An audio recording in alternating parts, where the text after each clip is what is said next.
Thanks, Harry. Some of my comments on the open access, what we are seeing today and what we look forward from the new bill. First, now it's 11 years when the 2003 Act had come, bill had come. We still find that in some of the states, in particular northeastern states, including West Bengal, and maybe even Delhi and UP, you don't have clear-cut open access available. Wherever the open access is granted in some of these states, you will find that the processes are still the cross-subsidy surcharge, which is actually a dampener.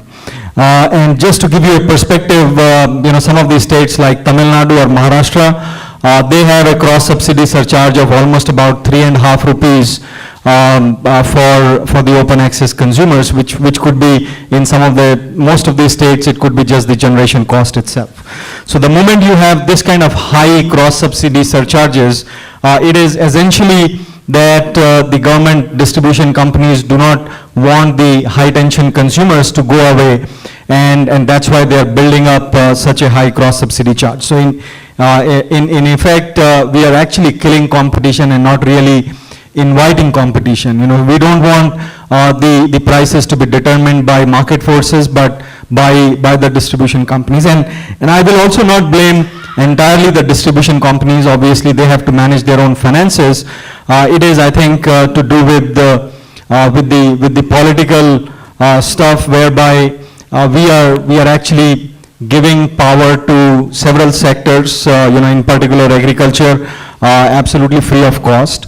Now, I do understand some of the rationale behind this, but my point here is, and I think Professor Rao touched upon this in the morning session, that why this cross-subsidy has to be borne by the high-tension consumers. As far as helping out the poor people or poor farmers is concerned, is it not the overall responsibility of the entire society or the business houses? Now you have the manufacturing industry and particularly some of the process industry, which are very heavy consumers of power. So now a lot of burden is going on to them at present. Whereas you have some of the other industries, could be service industry or hospitality industry, where the power consumptions are much lesser. So they are in effect bearing a very small portion of this cross-subsidization.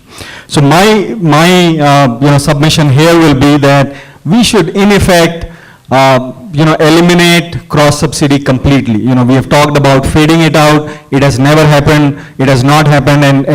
And the recent example, if you look at Karnataka, we used to have a CSS cross-subsidy charge of just about 40 paisa, and now it has been increased up to about 98 paisa, which is more than double of what we used to have in past. So this cross-subsidy let the government fund.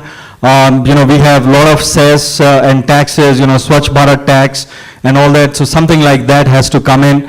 Why only the manufacturing industry, which is a power-intensive industry, should bear all the impact of this? Should it not be distributed across all revenue generation transactions which are happening in these states? So I think this is something very, very fundamental which needs to be looked into.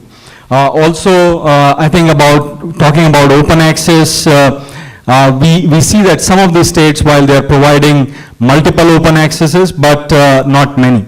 This is another thing which also needs to be addressed in the new bill. So that's my immediate take as far as open access is concerned.